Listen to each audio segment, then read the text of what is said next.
Okay, folks, let's call the regular meeting, a special park board meeting this evening, Thursday, May 29th, 2025, at 6 o'clock PM. We have a quorum. First on the agenda is the Park Master Plan presentation, and we have Hank Moyers with us this evening, and I believe also Leon Younger. Hank, would you like to start off? Yes, thank you very much, and thank you for having me this evening. Oh, let's see here.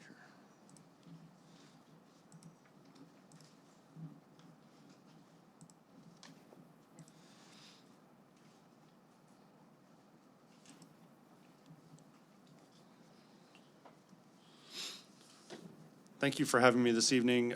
We wanted to give a final presentation of the Parks Master Plan and the work that we've completed over the past year. Just some brief introductions. My name's Hank Myers. I'm with Confluence. I was the project manager on this project. Hank, Sorry, with me I've got Leon Younger of Pros out of Indianapolis, who is also on the call this evening that helped with the business and performance side of the project. Hank, I'm sorry, one other question. Do you have printouts of this agenda, or what you're going to show us? I do not have any Okay. hard printouts of this. I just get old, and sometimes it's easier for me.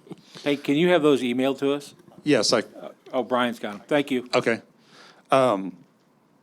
Pros was also leading with the demographic trends, operations, and programming, and then Crawford Architects was also on the project, who did facilities review and planning for the High Blue Community Center. And we also had ETC, who provided our statistically valid survey for this project as well. We started this project a little over a year ago, probably late April, early May of 2024, and are giving our final presentation tonight. We went through and did all of these key tasks that were part of the contract with you, and we'll run through some of that. One thing that we wanted to note was that one of the important driving elements as part of this is really your mission and vision statements. The mission statement is to provide exceptional parks, program, and facilities that encourage active lifestyles, create healthy environments, and build community and enhance the quality of life for our citizens. That stayed consistent throughout the process and is consistent with your previous mission statement. Your vision statement is to inspire to inspire a passion for parks and recreation experiences, creating a vibrant park system and service the health and wellness needs of our community. The purpose of this plan is really to define the park's vision. This is really a guide for you over the next 10 years, but this is also a strategic and prioritized funding and implementation so that we're being good stewards of the available financial resources available to the committee here and also to the department over that next 10 years. This also allows for us to identify the programming and capital planning that should be allocated towards those projects over the next 10 years and really to the programs that the department provides. And really, this is a flexible and living document. We would expect that the department goes through on a year-to-year basis and looks at, and really on a month-to-month basis, and looks at what's been achieved and what the next steps are and what the next items are that are the priorities for the department. This is for the board and staff to revisit, and we would suggest that you look at this on a year-to-year basis as a board as well. And a lot of these items are beyond what you're going to be able to accomplish within a 10-year period of time. And when we say that, typically what that means is that anything that you don't accomplish as part of this master plan doesn't mean that you don't necessarily want it to continue as a recommendation or a goal to achieve. It just means that that can be carried over into your next Parks and Rec master plan during the next phase of review on this. As part of the process, we started out with a community context and resource inventory. We looked at the vision and mission and vision statements. We looked at a demographic study, which was provided by Leon. We also did an inventory and analysis and a needs study for all of the facilities within your system. We looked at what the current parks and recreation facilities needs were. We looked at level of service and how well is your community served, which we'll touch on a little bit as well. And then we'll also touch on building facility assessments and what Crawford came up with as far as recommendations for improvements to High Blue. During this process, we also did a number of public input meetings. We visited festivals and had steering committee meetings. We also had public input meetings and also provided the statistically valid survey as part of that public input process. We had several in-person and we also had online engagement as well. And really what that helped us to prioritize is really what the community vision is for for the department. Whether those are goals, what the amenities are, what kind of programming they wanted to see.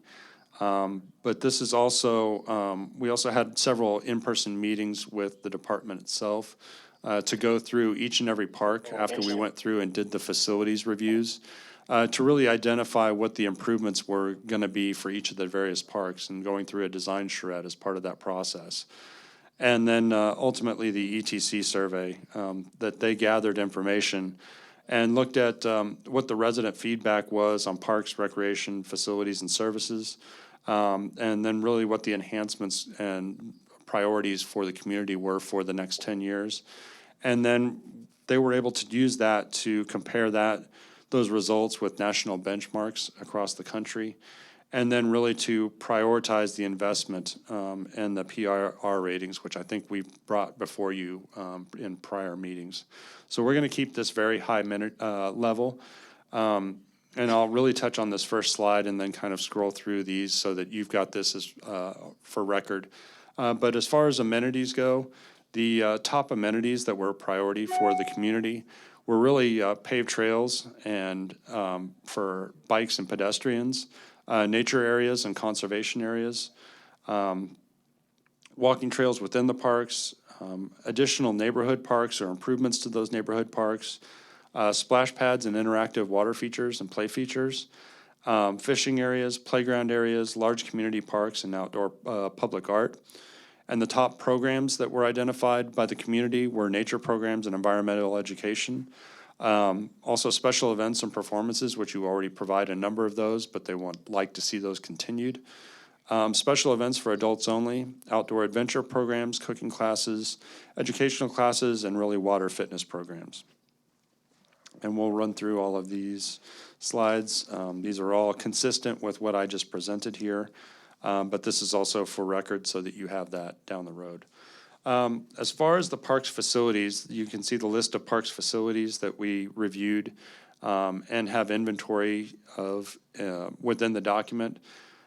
And then for each one of those facilities, we've outlined those as far as where those are located within the community and really looked at the service levels for how far each of those facilities serve. So you can see on here we've got 3 regional parks, Cleveland Lake, the Dryden Family Arboretum, and Wallace Park identified on here, which really have about a 5 to 10 mile service radius as part of that, which ultimately serves the entire community.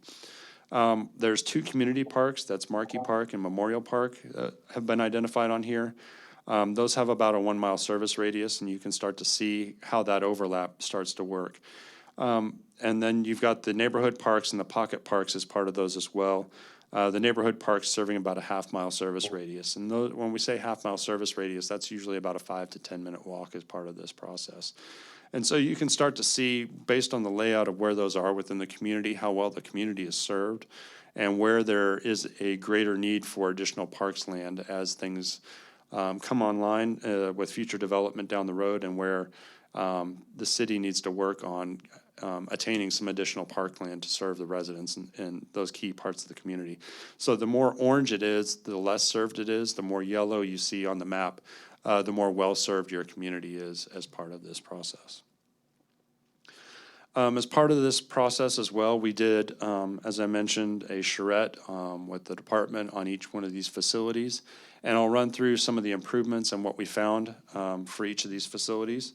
So in Cimarron Trails Park, we noted that there was need for a new parking lot playground, shade structure, a paved loop trail, and incorporation of a pump track, basketball court, and sand volleyball court.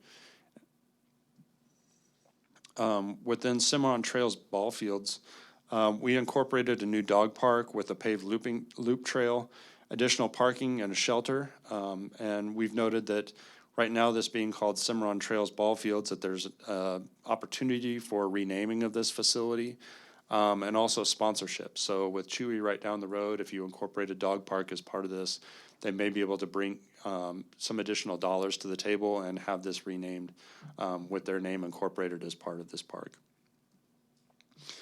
Cleveland Lake Park, we looked at a number of loop trail connections, unpaved hiking trails, restrooms, parking lot expansion, shade structure, additional bridge, and then some additional facilities kind of spread out throughout the park. We know that this is directly adjacent to the Dryden property, and there should be some connections and continuity between those two facilities. With the Dryden Family Arboretum, we did not do any changes to this from what the master plan previously was. We've just incorporated it as record within this document so that it's being adopted as part of this process.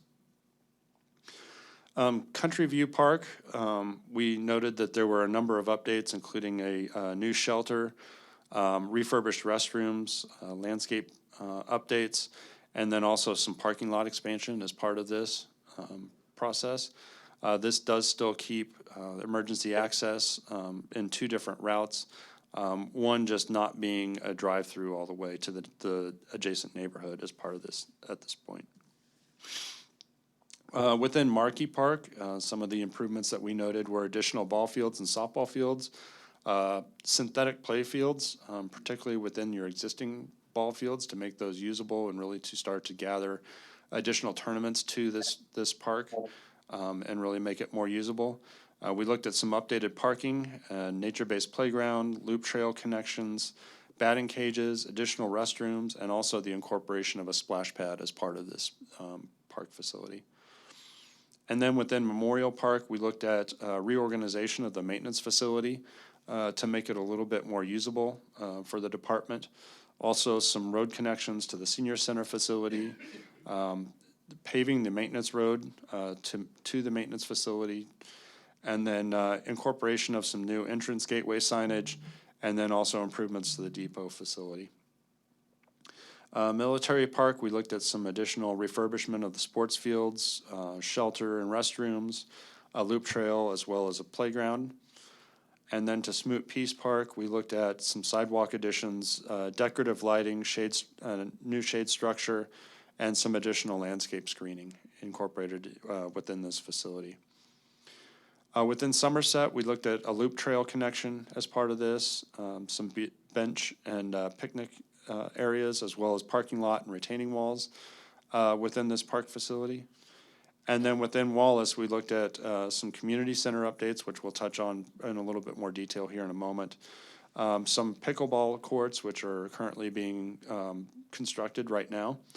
An inclusive playground, field house improvements, or a new field house as part of this, pardon me, parking lot expansion, and really some sand volleyball courts. And then the Westover soccer field, just looked at some parking lot and some incorporation of some soccer fields. And then outside of those facilities, we also looked at your trails connection. And this is your trails map that was also part of the city's comp plan. We wanted to make sure that these improvements were consistent between the two plans and that they spoke to each other. So you see as part of this, the various layers of trails that connect, the dashed lines being new trails, whereas the solid lines are existing trails within your community. This also incorporates the Metro Green Trail Plan. That's a part of a broader regional trail system and connections that can be made to it, the adjacent communities as part of this, and really establish your community as part of a broader trails network and provide connections for longer trail rides for the community. And it also provides additional trail connections between your various parks facilities.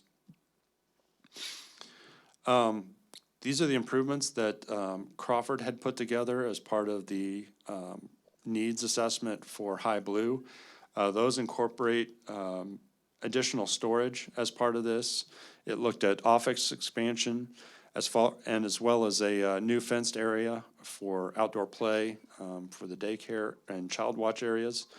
It also looked at some reorganization of some of the aerobic rooms and expansion as part of that, with additional storage, as well as replacement of some of the folding partitions and reorganization of those for the training facilities as well. And then the reorganization of the cycling room. They also looked at some additional unisex restrooms to really service the facility, additional storage and security rooms, small group training that was reorganized as part of this, some expansion to the party rooms, as well as reorganization of the office area as part of this. And with that, I'm going to let Leon kind of speak to his portions as well. Good evening, everyone. Just wanted to share with you our work really focused on park operations and maintenance. We spent a lot of time with looking at program services as well as financial assessment of the organization and really how to implement a plan like this. As Hank outlined, doing a master plan really focuses on land, facilities, programs, operations, financing, and capital. And through that process, this gives the board and the staff a roadmap to really pay attention to all of these elements within your system to keep it managed in a real positive format. So under the park operations component that we recommendations was after visiting and sharing and reviewing your facilities was to develop a maintenance management plan with written maintenance standards for each type of park and amenity. And typically, in most park systems, they have a maintenance management plan that's tied to a work order system. You have a work order system now. It just needs to be tied to the standards that you have and really follow through on kind of the cost per acre, cost per mile trail, cost per to do and manage a baseball field or a softball field. The whole idea is to tie standards to money and people and time. And you have the capability to, but it really needs a little bit stronger effort than what we observed when we were there. Improve the design and operations of the maintenance shop area to try to make it as efficient and as effective as possible, especially for productivity of staff and equipment. Also looking at developing a forestry plan for the system. You have several land grant colleges with universities within Missouri, and this working with a university system and tagging all of the forestry items, trees in your park system, as well as other areas that might be like street trees as an example. These are things that a forestry plan does, and it helps to really manage that forward for the future. Also, the community really desired incorporating community gardens into the park operations as an element of what they'd like to see the park system provide. Under program services, all agencies like yourself have various core programs that really drive the energy and the experiences into the park system.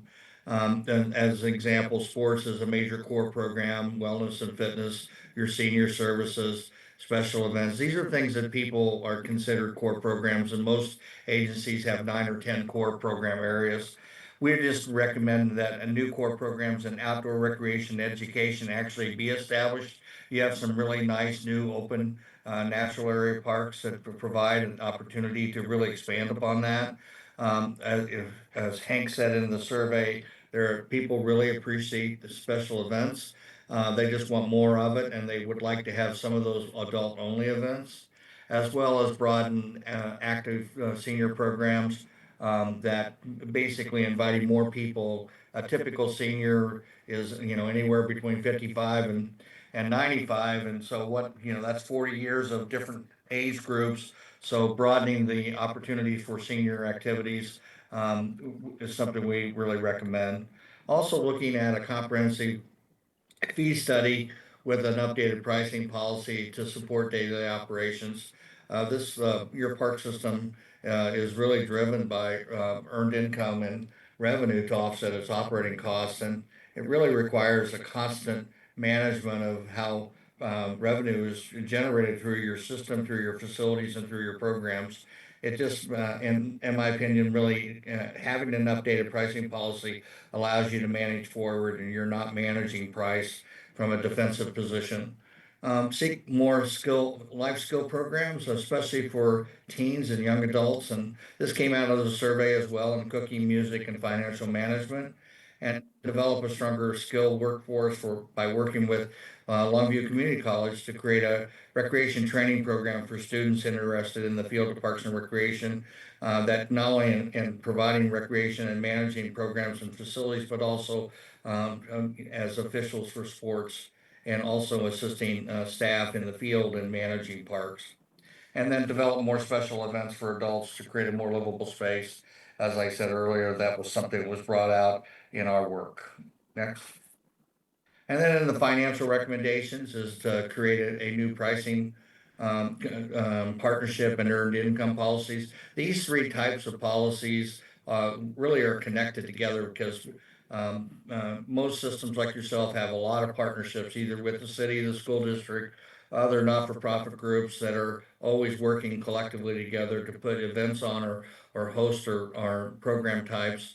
And then you're always looking for other additional money outside of taxes and user fees to help supplement the department, whether it's for sponsorships or advertising or other methods of grants that are available, that and having a real good understanding of how to access those. And I think you guys do a really good job in this area already. It's just really making it a bigger priority, and Brian and his team, what they're dealing with now.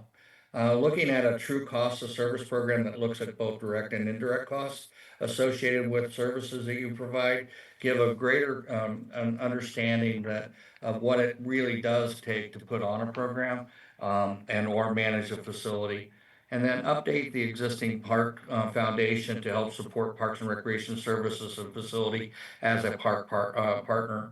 And many cities your size have a park partner program with a foundation that helps bring additional resources to the recreation and park system, primarily through different kind of donor-based funding. And then develop a strong volunteer system to build advocacy and enhance park-related services. All park systems have some level of volunteer support, and it just really provides added value to a customer experience with well-trained volunteers in place. In terms of implementation, we wrote this implementation plan where we stated the vision for park land and trails as an example, and then what the goal is, and then what is the strategy and tactics that are associated with each one of the to fulfill the goals, who's responsible, the year to start it, and what's the performance measure that goes with it.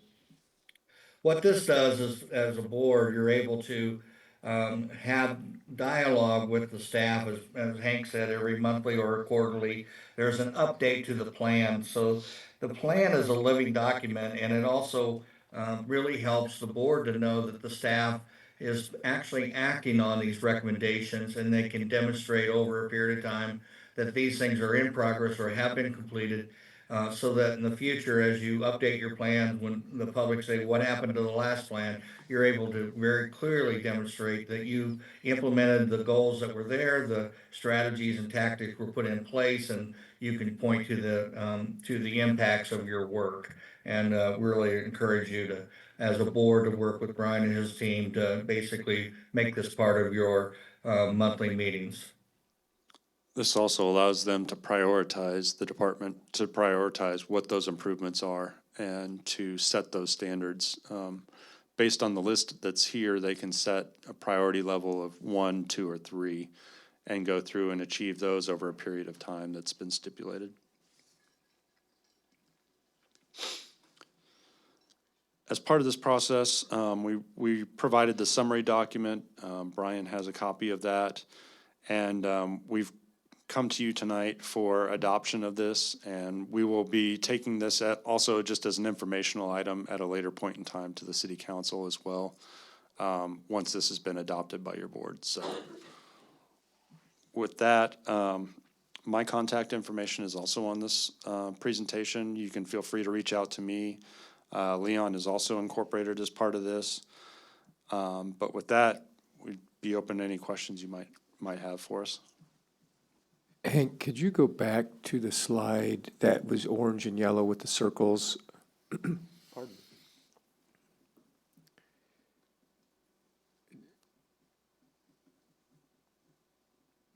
That one. I'm curious, did I hear you say that like the bigger yellow ones work for people like within 10 miles and the smaller ones are like 5 to 10 minute walks? Well, the circles themselves are color coded. So regional parks are in this teal color. Those are like a 5 to 10 mile radius that serves. So you can see that those are well beyond the city boundaries or city limits. Community parks are in the darker blue. Those are about a 2 mile to 5 mile service radius as part of that. And then you've really got the neighborhood parks, which are in this light blue color. Those are a half-mile service radius to a mile service radius. So you can start to see the reach of what those parks actually serve from a walking distance standpoint, and trying to give as much access to residents within kind of a 10-minute walk is kind of ideal. So you can see here that a lot of these facilities are still in the orange. Outside of the reach of those community and neighborhood level parks. They're still being served by a regional facility within your community, but they are not really walkable to a vast majority of your community. So does this slide really tell us that, do we need more parks? Is that what this is really telling us, so to speak? Yes, it would indicate that to really provide parks facilities that are walkable within your community, you would want to look for opportunities to incorporate additional parkland. Knowing that a lot of your city is already well developed out, but as more development comes on, the city having a policy for developers to provide additional land or cash in lieu of to really support additional park development is key to that. And our understanding is that is being done right now as part of recommendations that were being made as part of the comprehensive plan as well. Thank you. Any other questions? I'll just add that that is definitely something that is already in place, that we are pushing for developers to have, which is the addition of parks as we come across development opportunities, so.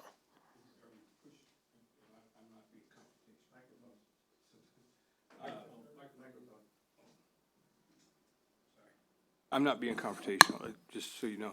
Are we pushing for that, or is that an ordinance now, or is it a? That is a great question that I don't know the answer to off the top of my head. I wish Joe was here to be able to answer that, but I can come back to you and find out if we have that as a mandate as part of our process or not, or if it's just something that we are highly suggesting. But I can tell you, I've heard discussions about that, so the fact that I've heard discussions about it suggests to me that we are pushing that very heavily, but I'll double check with that. And maybe what it would be a process by which we made that an ordinance or whatever, code or whatever. Yeah, definitely something we could look into if we haven't already, for sure. Would that be a part of the codes that we are implementing now, where new development, new housing, they have to have trees and different things on the actual homes themselves? Would that spread out to the outlying areas to keep that going as part of the Yeah, we could feel? look at it to put it as part of that, or we could just have an outright, ordinance potentially. I don't know what I would refer to our legal partner on that as Well, the we best already- way to implement that, but We already have the ordinance for trees and Right. landscaping and the new houses built, so that yeah, was. and sidewalks for that matter. Right. Yeah. Yeah, okay. So I will speak to that. I believe that Kevin and I have been invited on a committee that they are working on code updates, and I know the reason why that we've been invited is to have, to represent parks. And I know that they're talking with Matt Wright, who's our community planner. There's been some language in there previously, but I think they're in the process of updating that, and I am happy to share that we have been invited to serve on that committee, so. Yeah, that's a really good point. Thanks for bringing that up, is we are in the process of approximately a 1-year plan to update our codes, across the board, not just for, development, but just in general. So that is a ongoing process that I think, if I remember correctly, we anticipate will take about a year, and we have a consulting firm that we're working with on that. So, definitely something we can, if it's not already there, we can look at. Well, I know the landscaping plan is already there, which is a great positive, so. Yep. I think I'm on the same committee, the Unified Development Code Update. Yeah, okay, we meet June 5th. So you guys may have started this before we named the Dryden land, but I believe the Dryden is called Dryden Nature Reserve, not Dryden Family Arboretum. We can make that update as part of this process. It was started prior to that name change, but yes.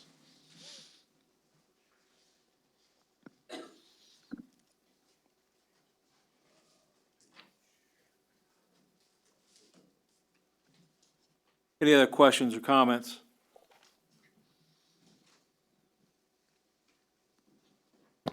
Terry, I just want to say thank you to Confluence and Pros and Crawford Architects and all the other consulting firms that worked on this. This has been a year-long process. Thank you to the staff. We spent a lot of time on this. I know Kevin and Vanda and I spent a couple of nights, a night and a full day at Fall Festival. We had a huge turnout. People in Belton love their parks, and that was obvious at Fall Festival. And we had a couple other charrettes. And also, I want to thank the members of the steering committee and the stakeholder committee who, they have limited participation, but their input is important. And so I would ask, is there any other feedback from the board on, for us, this is an exciting time because now we get to go build bigger and better things. So is there any feedback specifically on the schematics? I mean, I know we had the open house, and I know some of you were able to make it, but there's a lot of exciting stuff in there. I think it's a great start. I mean, it's a living document, so it can just be updated as we go along, or if there's changes we want to make or add stuff to it. I think it's a great start. So Brian, are you looking for this to be adopted tonight? Yes, unless there's any major objections that you all find. If you would rather take your copy and come back in June, I mean, it's not a huge rush, but our next step in the process is to adopt and close out and start moving forward.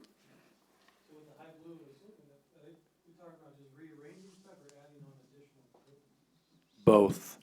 Yeah, if you all have spent much time during the day, during our operations, we are crammed. We have zero storage. I understand when they built High Blue, storage was one of the main budget cuts to get the project within budget back in 2000. So yeah, there's both add-on and both renovations within the internally. So how does the board feel, whether you want more time to look this over, or if someone's ready, they can make if the whole board considers this is completed, we can make a motion and move forward. Okay, I make a motion that we adopt the park master plan as presented tonight. Second? We have a motion and a second. Any more discussion, questions, comments? Hearing none. All in favor, say aye. Aye. Opposed? Motion carries. Thank you. Thank you very much. Hank and Leon, thank Thank you you very also much. for I being a appreciate part of it. this. Thank you. Appreciate it. Appreciate Thank you, you. Brian.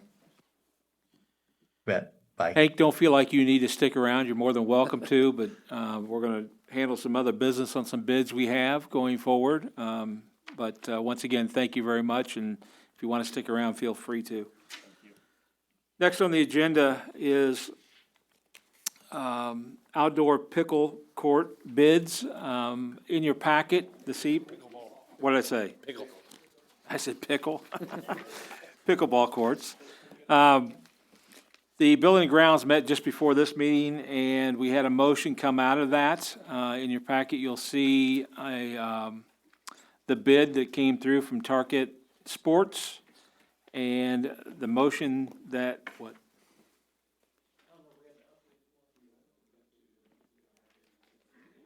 Yeah, it's in there. Just got Dave it. got it. That's it right there. Well, Dave got one. 289. 475. You don't have one? Well, the motion coming out of, the motion coming out of Building and Grounds is to accept the Target Sports construction bid at $289,475. And I entertain a second on that motion. Second. We have a second. Discussion.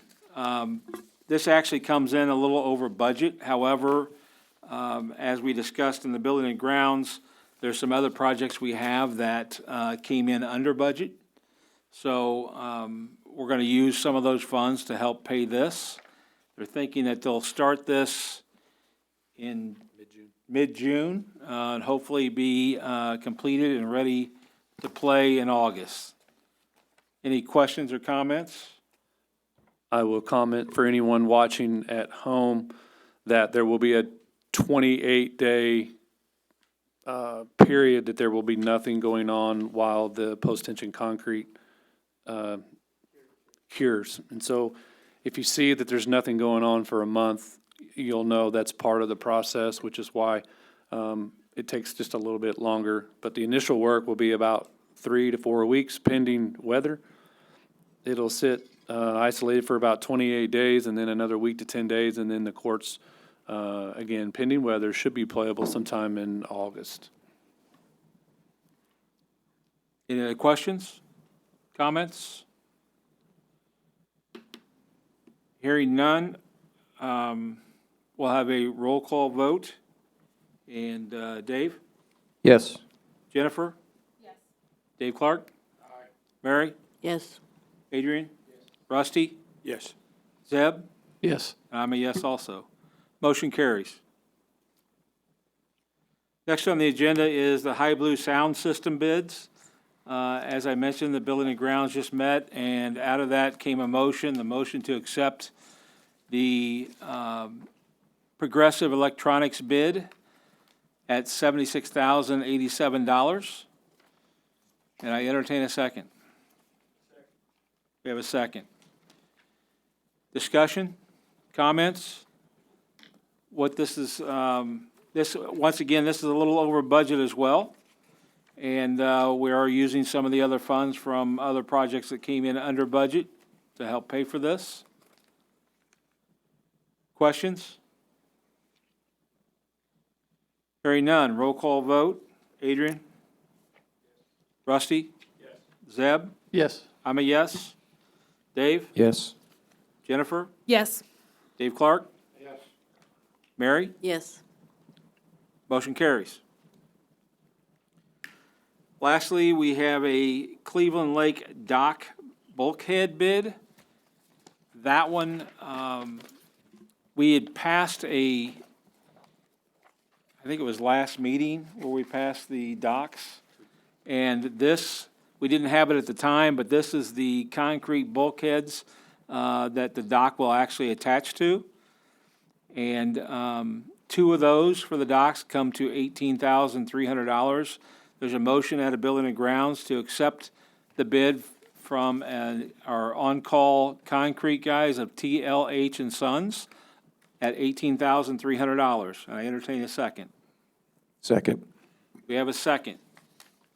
Any questions or comments on this? I actually have a question for Kevin. What's the time frame on this? Well, once we approved the dock, they were able to manufacture the brackets, which we're waiting on. So I think we may have the brackets next week, and then we'll have to schedule I would like to get that in as soon as possible so that concrete can cure as much as possible as well. Because it does, those brackets, that dock will put quite a bit of tension on that, so. We are hoping to have it installed and completed by the end of July, as is anticipated. Mary, did you have any comment? That was my question. That was your question? Okay. I will also state that if you're curious where the location of this is going to be, it'll be about halfway from the trailhead there at the beginning of the dam and down to the spillway. It'll be about halfway down along the trail, between the trail and the lake. Any other questions or comments? Oh, and you said this was a separate bid because the dock company never does the bulkheads. That's correct. There's two different companies, one that does the dock and one that does the bulkhead, the concrete work. We'll do was this one under budget or at budget In addition to. in It was addition? a little over. Little over? Yeah, not much. We'll do a roll call vote on this one as well, unless there's any other discussion. Hearing none. Dave? Yes. Jennifer? Yes. Dave Clark? Mary? Yes. Zeb? Yes. Rusty? Yes. Adrian? And I'm a yes as well. Motion carries. That's all that's on this special park board meeting agenda. I make a motion that at 6:44, we adjourn. Second. We have a motion and a second. All in favor, say aye. Aye. Opposed? We're adjourned. Thank you.